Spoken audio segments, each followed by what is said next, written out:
If you enjoy listening to adventure stories, then you should visit theDIHEDRAL.com. You will find stories from other members of the community and read about climbing, life, and the outdoors. Follow us on Instagram, Facebook, and Twitter. Let's connect and climb on! Climb on!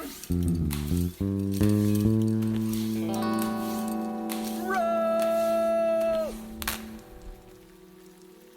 Welcome to another episode of the Dihedral podcast. Today we have great friends, Chimichangas, the Chimichangas, High Clip and Nick. They went to 24 Hours of Horseshoe Hell this year.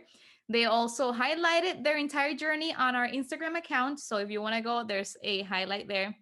Nick, they did amazing. You did amazing highlighting everything. I didn't know you guys would go all in like that. So I was very happy because I could follow and it felt like I was there.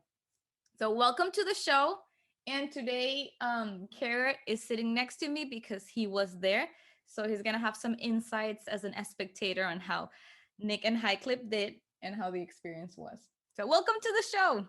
Hi, everybody. Thank you so much. Thanks. Here and relive our trauma. Yes, let's do some therapy.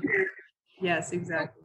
Hi, Clip. We had an episode with you, which was like part one prior to the actual event. And we discussed what you were looking forward to, training regimes, how you were like communicating with your partner, because back then Nick was somewhere else. How was that experience? Like, if you look back, would you change anything from how you guys prepared to the competition, or you feel satisfied with what you did? Personally, I feel like I did. It's like I prepared pretty well. You know, I was with Carrot and some of the other friends in the Dihedral, kind of doing a lot of endurance, a lot of lifting and running and stuff. And I think that set me up pretty well for the competition. You know, I think the only thing that I could have done better was just like anything. It was just pain management. You know, nothing was too hard or pumpy and stuff. It was just being in pain, and so there's not a whole lot you can do for that. I don't know. What do you think? I don't think I trained very well for most of the summer. I was living in Seattle and pretty limited with the climbing I had there. I was basically exclusively bouldering, which isn't really my style, but I just tried to do a lot of it. And then once High Clip and I met up again in the fall and were able to start training together, I think that's when we really started hitting it. Going to the gym 2-3 times a week, early morning. That's not your style. Long sessions, just cranking out as many, 5, 7s, 8s, 9s as we could, trying to simulate the comp as much as possible.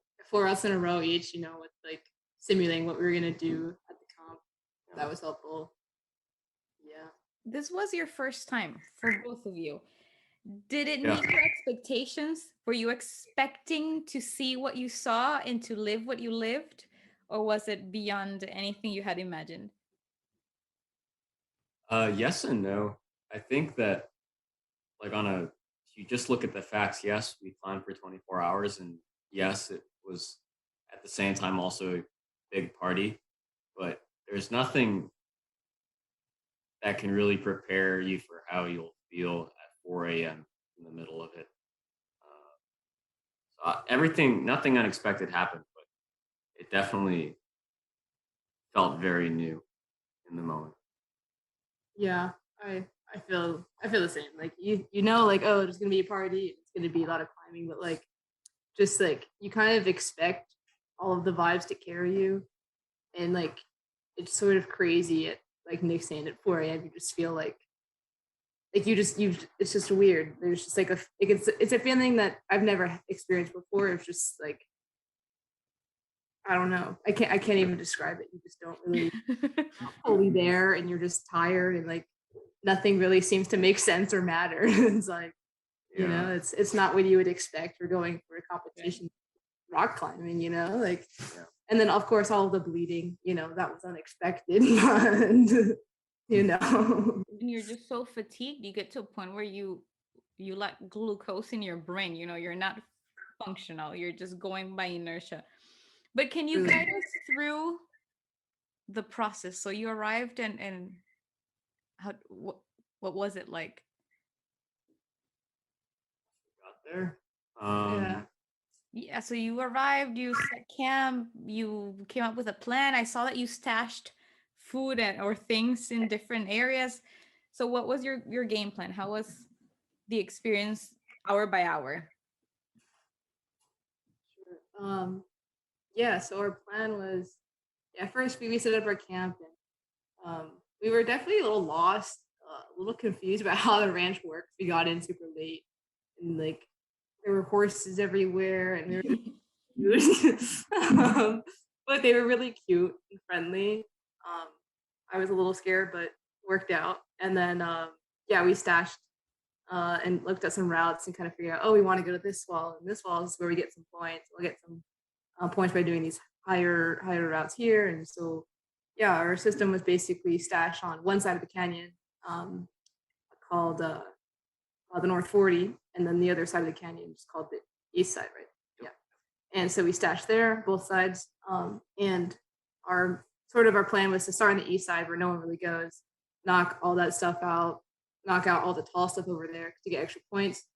And then basically the system is to climb 4 on and 4 off. So what that means is, let's say Nick starts, so Nick climbs 2 routes, and then, he climbs the same route twice, and then he clips me in. So mind you, there's just a figure 8 on a bike with a carabiner, non-crossing carabiner, clip that into me, and then as he starts pulling the rope, I'm already climbing, and then I climb that route twice, and then I move on to another route to climb twice, and then we repeat this process. So Yeah. You're climbing 4 times in a row, and you're on the wall before your partner's. And that's pretty much how it went, in theory, at least. Yeah, I think we had a rough idea about where we'd go. We showed up to the canyon, like all subject to change based on what we saw. We got there deliberately a day early just to have a lot of time to walk around the whole place and learn this is what this wall looks like. This is how you get to this wall, so that like on the day of the competition we wouldn't waste any time being lost or trying to figure out which routes were which I think was really important for us. Yeah, if really we'd been figuring all those walls out on the fly, I think that would have lost us some time. Yeah.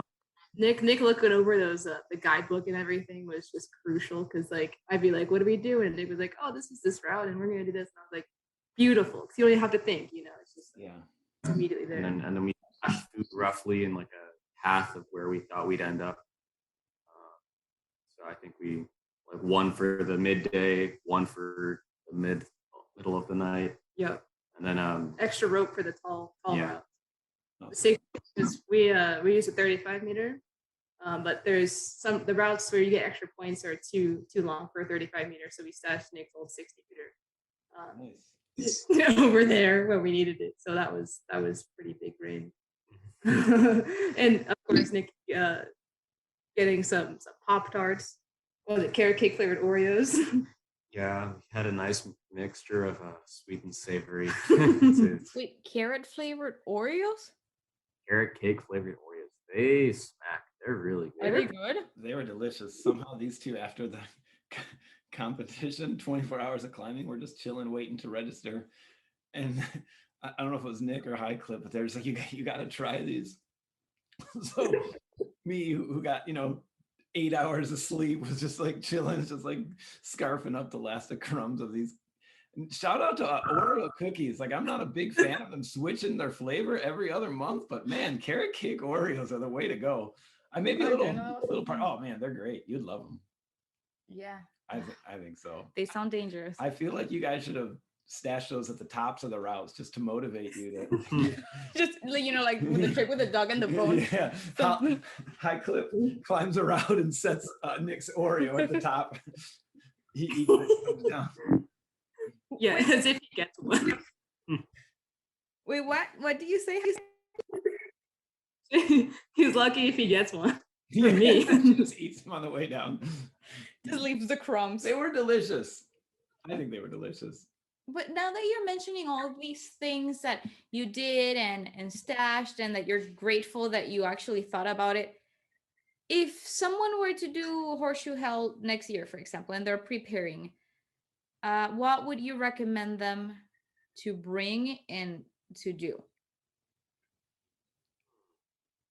High clips like pointing at Nick. Don't go. One thing that we found really helpful, there is an unofficial wiki online called, I think, 24hellbeta.com. It's not, I don't think that's the exact URL, but if you just Google Horseshoe Hell Beta, it'll come up. And it's a very comprehensively written guide about, it's written by someone who's done the comp for basically since its inception and has so many tips on like the whole system. So the 4 on 4 off, and that's how we learned that. And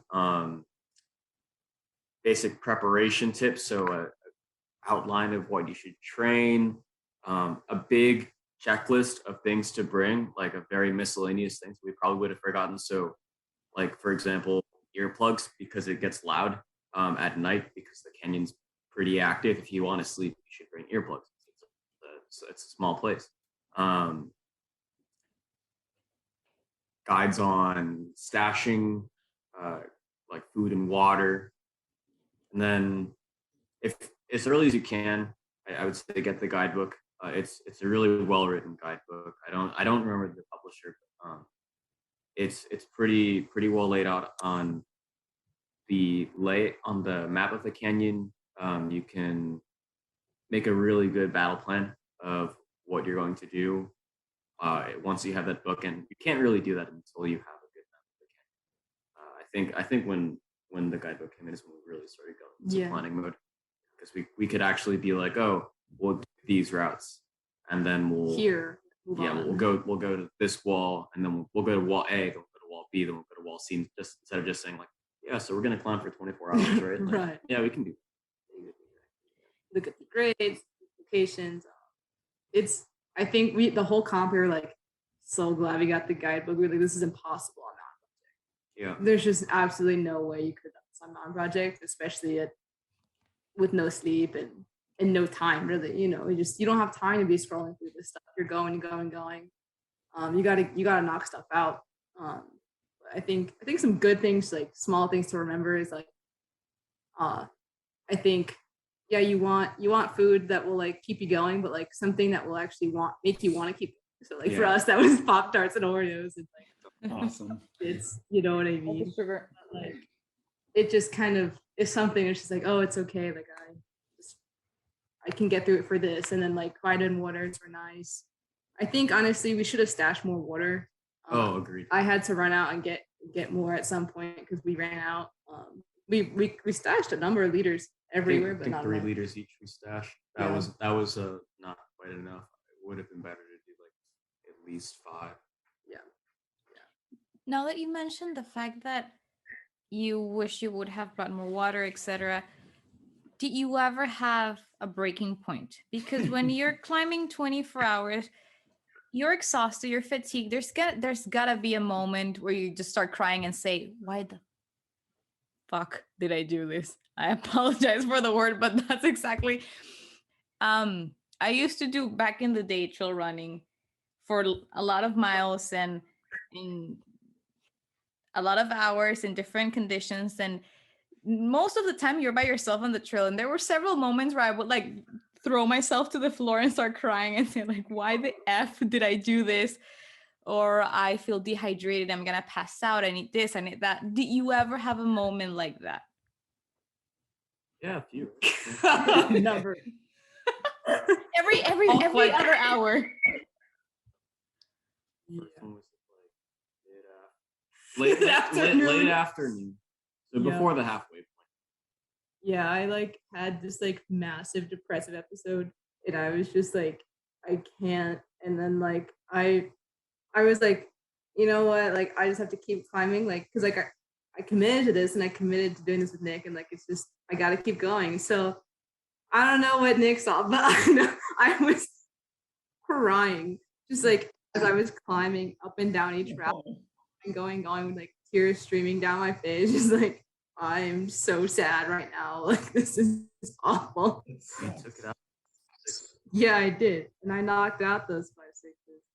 Yeah. And I think a really good way that we, tried to deal with that was we took some advice that we got from a friend before doing the competition. That was, if you're ever not in the right headspace, just move to a different wall. Because there's a really big abundance of climbing in the area, and even if it derails your plans a little bit, changing the scenery would really help. So at the time that this was happening, it was on the east side. Yeah, so like you said, Well, tall routes. a bit more sparse, less people, which was good for climbing, but like not super good for stoke. The sun was going down, and then at least for me personally, once we moved over to the other side of the canyon, the main area, where everybody's there, like speakers going, people passing out Red Bull, my mood definitely went up a bit. Crazy party lights, like everyone hanging out, talking. You're like, oh yeah, like, this is where the vibe is at. Yeah, and that got me through like the whole 9 p.m. to 4 a.m. thing, and then at 4 a.m. I hit a wall. I was pretty done.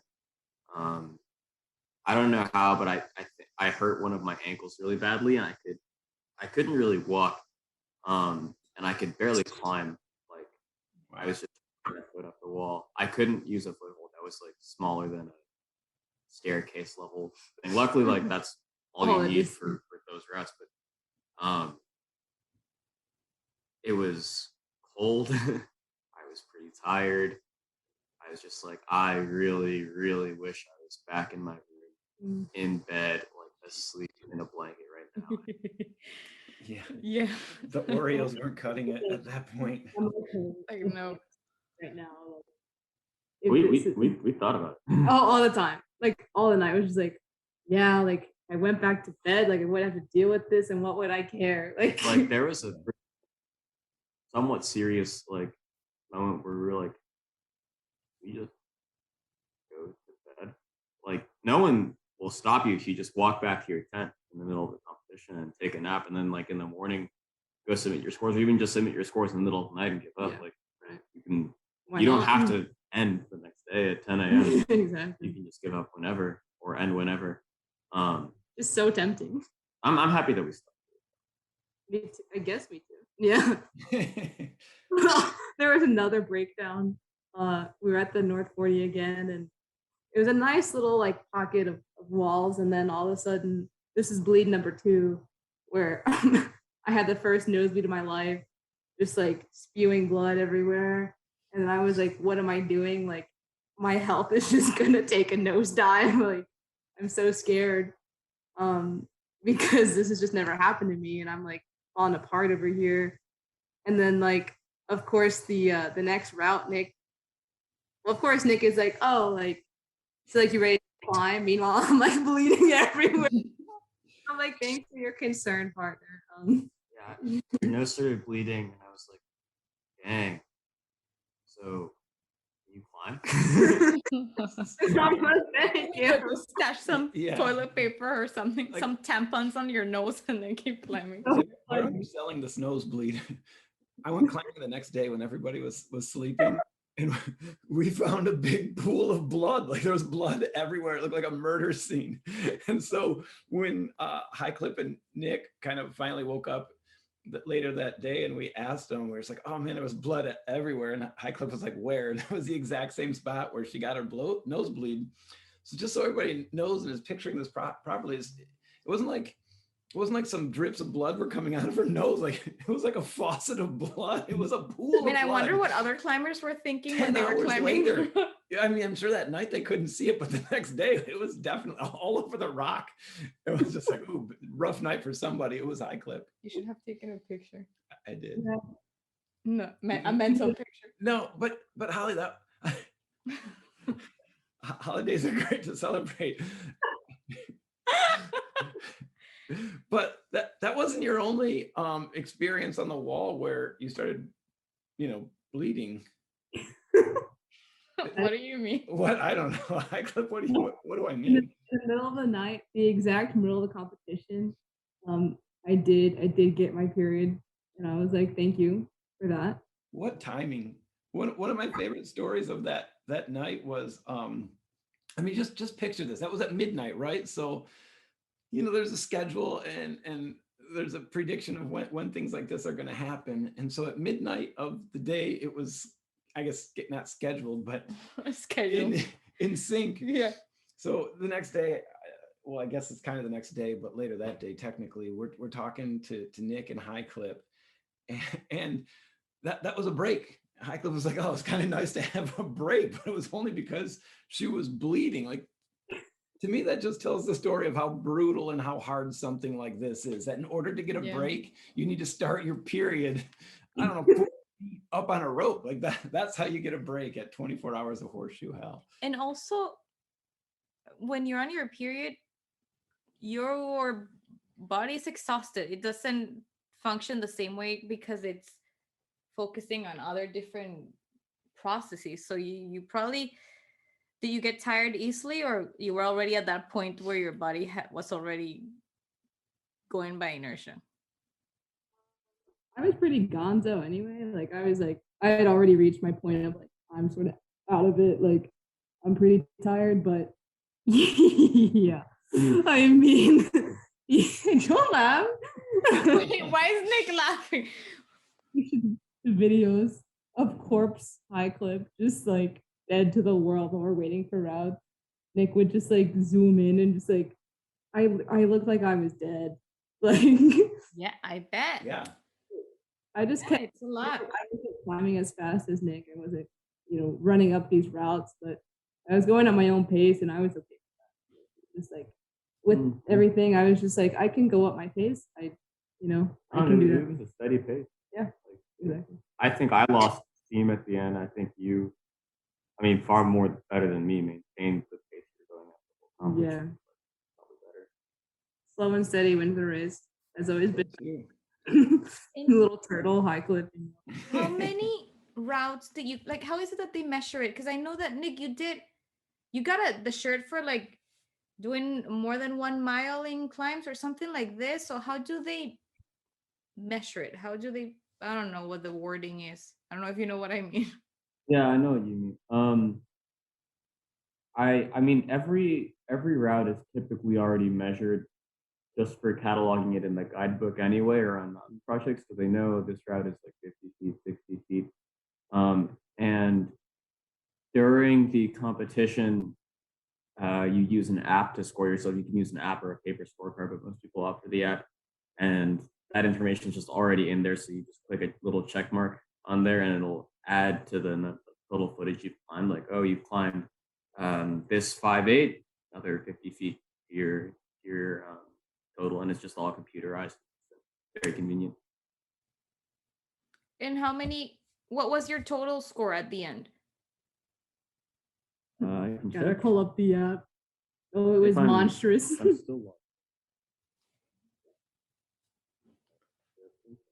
Yeah, that app was really convenient. It's almost like it was really cool. They were able to show it to me towards the end, and it's got every route named and listed, how tall it is. I don't know what the grade is. I think was on there. It was a clever. I wasn't expecting it to be so sophisticated. Wow. Yeah, I have mine up. So my total score was 10,460, which is just, I guess, like a numerical metric that is based on height of routes and number of routes. The number of climbs I got was 122, which includes climbing things twice. So really only 61 routes. Wow.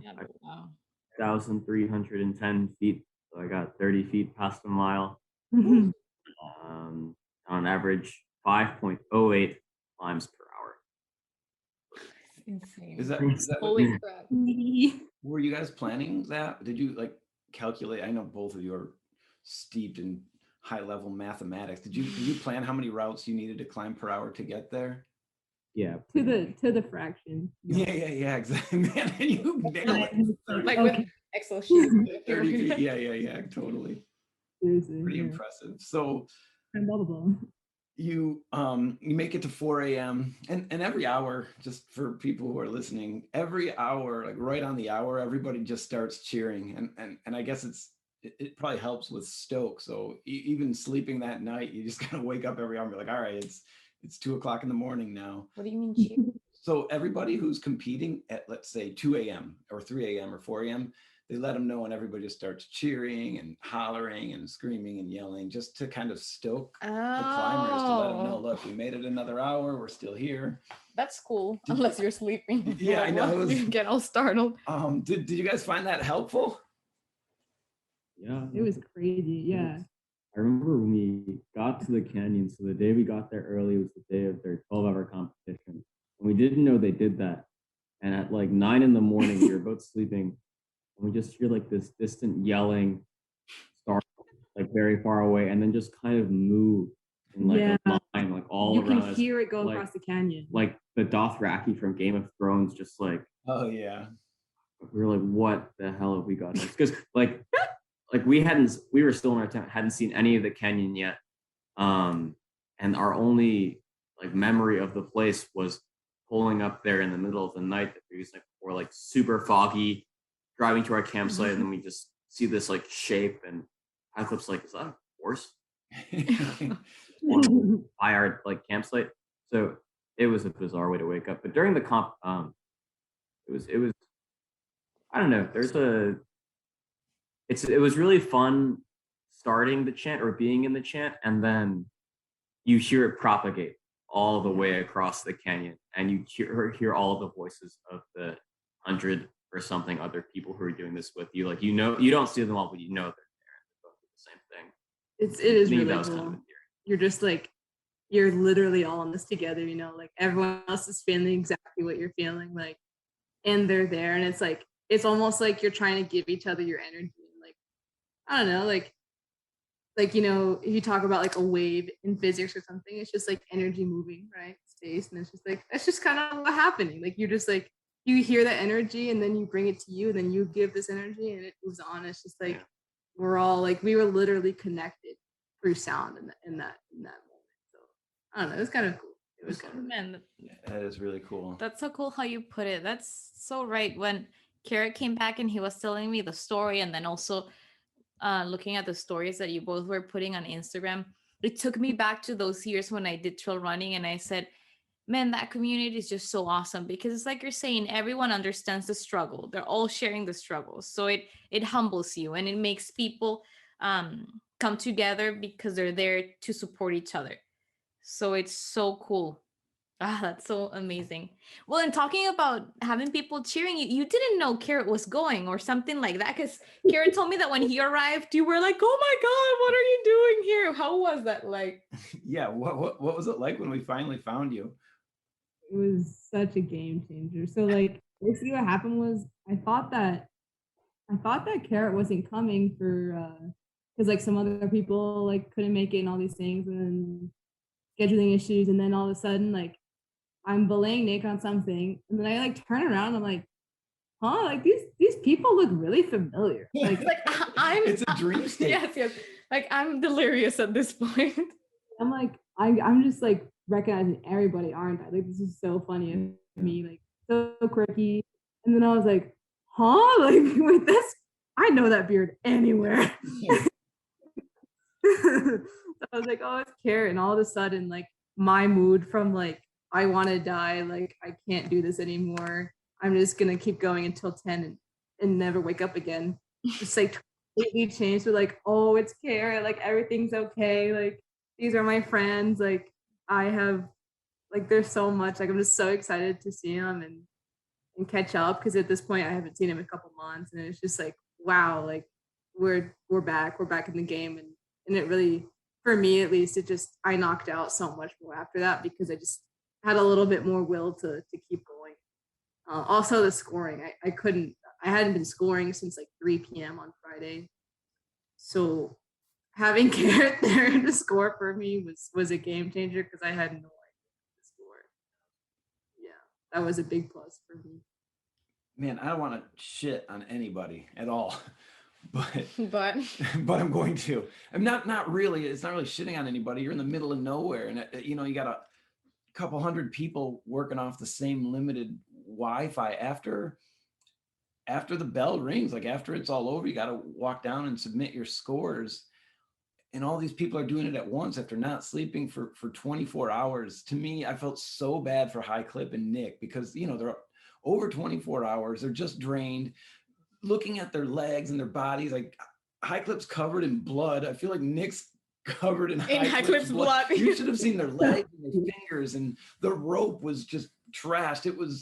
It's tough to put into words just how hard something like this actually is on a person's body. I mean, you could imagine it, but to look at it's a different story. But then after it's over, you have to wait hours. And so Nick is just laying there. You can see just like, get me in my hammock. And High Clip was doing it. It was brutal. I felt like that last couple hours was probably, at least it looked from my limited experience, as it might be one of the hardest parts of the whole, night or day. So Nick, can you take us through like the monotony and boredom of laying in a pile of dirt waiting for your Wi-Fi to somehow click and submit your scores?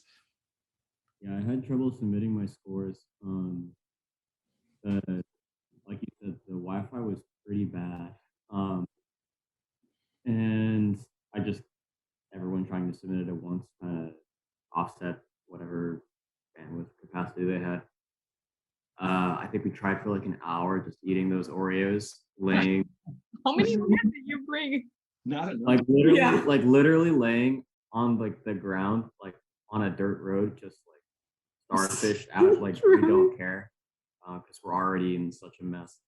And then at one point, I think maybe around noon, like an extra 2 hours after the competition had ended or something, I gave up and I went to my hammock because I just needed to sleep. I was like, I'll sort this out before the award ceremony at 5. I'll go like talk to someone and get my score submitted.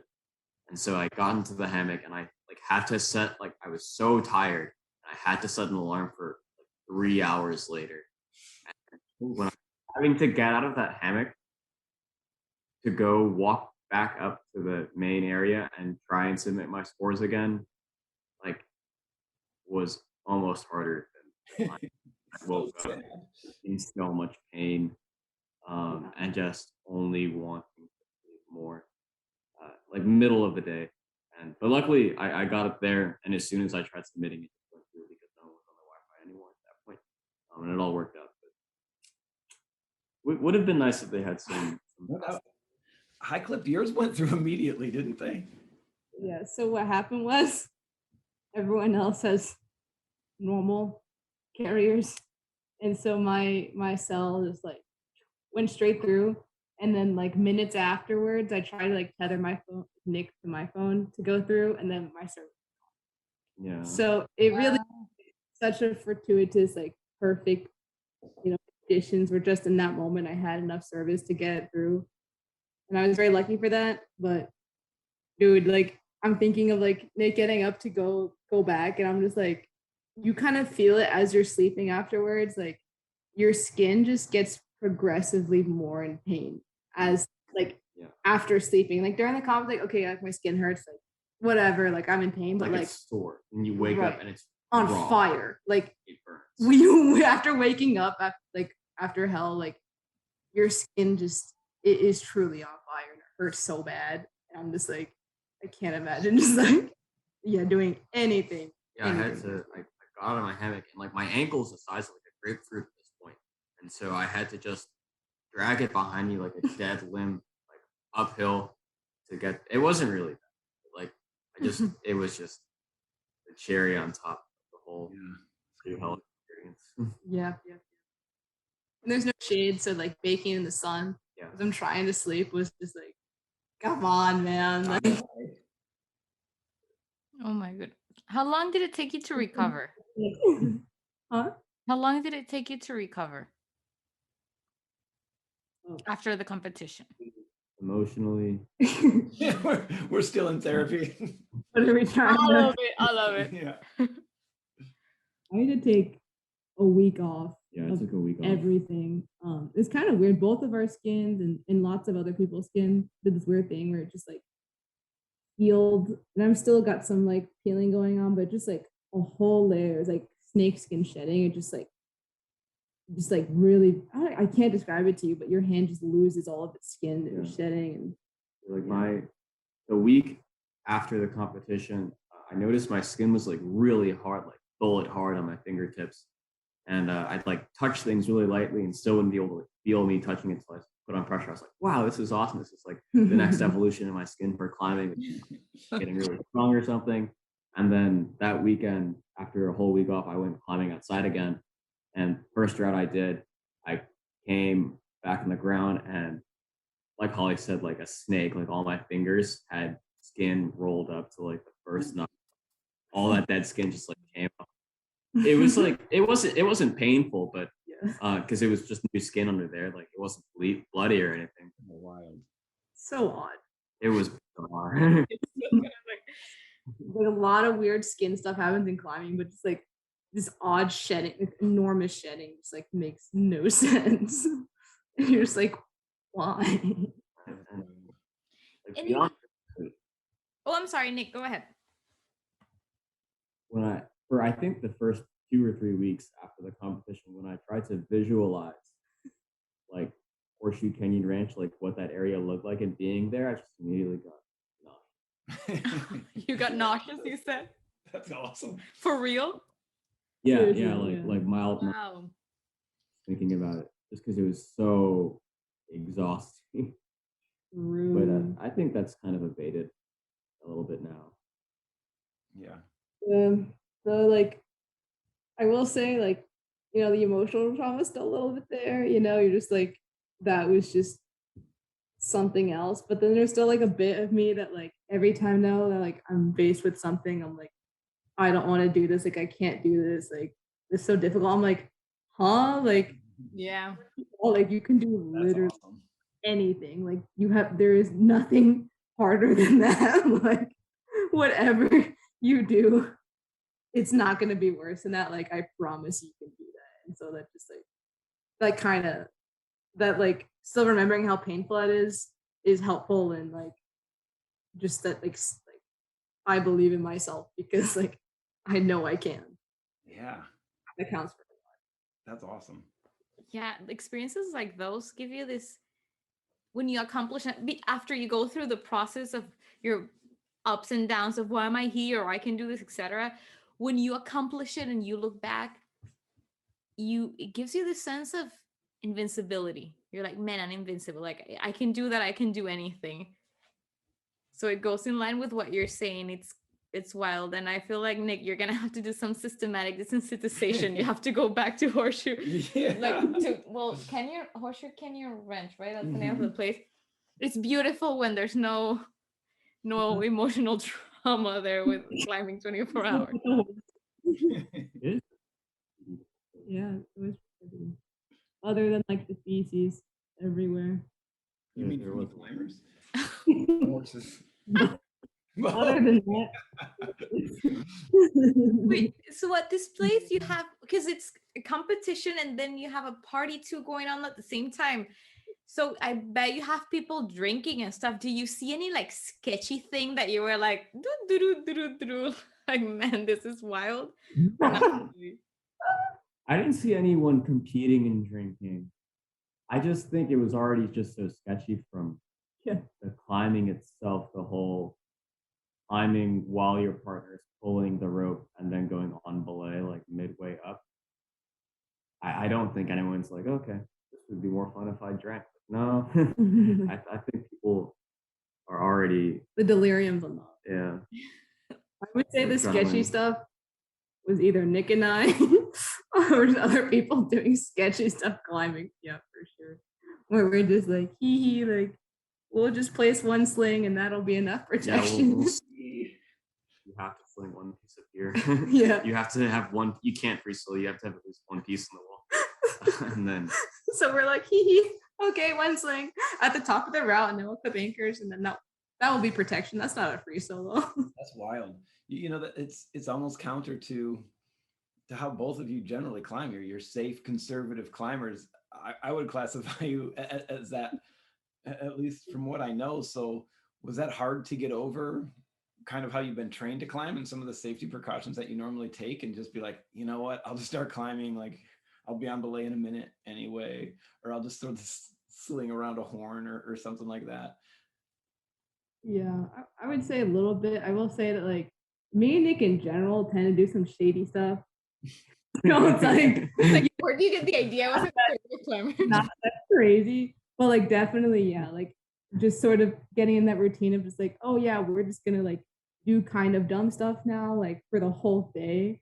It's just like you kind of get in this mentality, and then you sort of like past that, you start to get so tired that you're just like, I don't care. Like I'm just this is what I'm doing, and like this is I've accepted this risk, and at this point, I die or I don't, like, you know. And then there was one point though where after the nosebleed, Nick was like, oh, like you want to do this trad route, you know.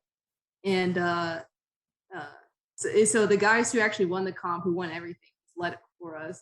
And They left their camps in the wall. They offered their camp. They were super nice. They were like, "Do you want our camp so you can do it? We don't see you don't have any trad gear." I was like, I would, but I have just started trad climbing the last year, and it's 4 a.m. I don't really trust myself to place a cam right now. They're like, "We can leave it in the wall for you." We're like, "Sweet." we're like, On Oh, our gear. yeah. So like, okay, like whatever. Like there's at least 2 pieces. I see a chicken head. Like this is gonna be fine. And your nose was bleeding while I was talking to them. It's like also my partner's like bleeding herself to death. So I don't know if it's a good idea right They're now. off the other part of the wall to do another climb, and Highcliff comes back over. I'm like, all right, here's the plan. You're gonna climb this trad route and clip the gear. They talked to me. It's bomber. Don't worry. And you're just like, all right. What's the worst thing? Like, And not only that, Highcliff, like you're such a warrior. Oh my goodness. So you went through all of those things, and then at the end of the competition, you did another competition and you ran bare Oh, yeah, feet that's right. and got in second place. oh, true. Yes. The Can't forget about that, my girl. was gonna be mine. Little did I know that there were gonna be rocks around the tree, and barefoot rocks around the tree was not the way to go. But yeah, sprinting around Horseshoe Canyon Ranch for the foot race was a time. I feel like the 6-hour nap like after the comp was nice, and the pasta dinner. The pasta dinner was something. That was a lot of carbs, which was good. Mhm. Necessary. Yeah. Eating real food was crazy. We were like, wow, actual food. Something that's not junk food. It's not sir, like what? Okay. It's, I think the whole idea of having like cooking a meal for all the competitors is very sweet gesture. it was Even very if nice. the meal itself was kind of jank. Like we walked Yeah. into the lodge where they served the food, and they just had a huge vat of pasta, and you stuck out your bowl, and literally someone was wearing like gloves, and they reached in with their hands and grabbed the pasta and just tossed it on your plate to keep things like fast. And I was like, You're like, Yeah, all right. that moves it. At that point, you don't care about anything. Give me E. coli. I don't Oh, eat Yeah. it. You don't care It was the least of our dangers. Exactly. right. Yeah. Like that trad route. Yeah. I climbed it, and the first time up, I was like, let me just see what this gear is. And I gave like a little tug, and I'm like, why are you coming out of the wall? Like, no, you're not. And Get back so I was like, I got to a point where I'm like, I'm too tired to down climb. Like the best I can, there's nowhere I can go. Like I have to keep climbing. This is like, what am I gonna do? And so then like I get the next piece, and I'm like, this piece a little more bomber. Like, guess we'll see what happens. And then I like get high enough to sling the chicken in. I'm like, all right, at least my sling will hold up. And I have to do like, it was somewhat run out to anchors. Then I come down, and I'm like, Nick, like, I'm not doing this route again. Never do that again. Yeah.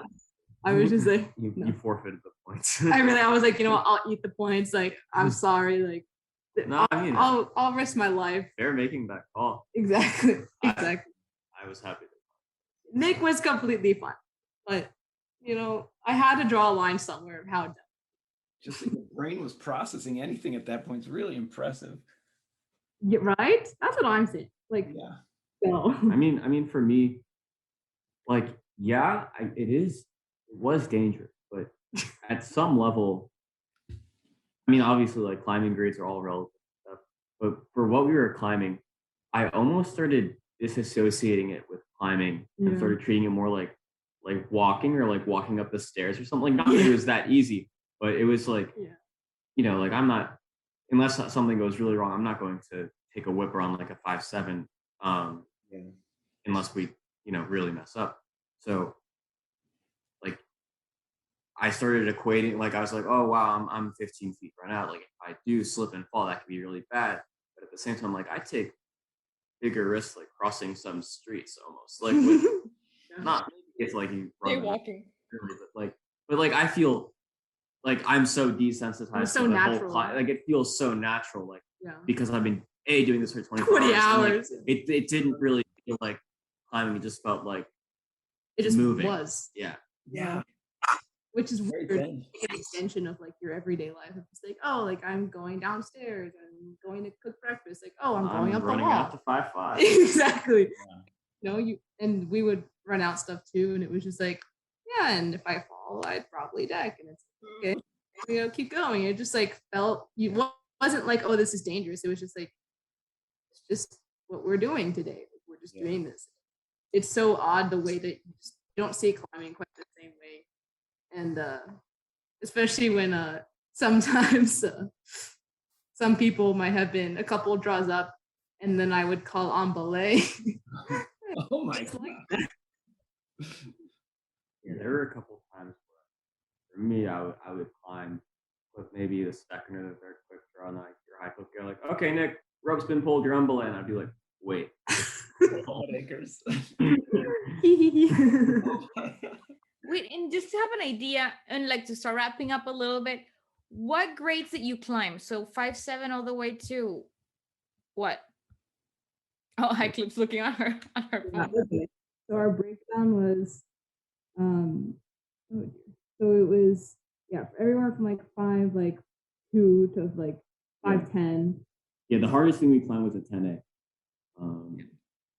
Like, again, grades all relative, but to where we are, like 10A is well within our flash range, warm up, that kind of thing. So relatively speaking, nothing hard.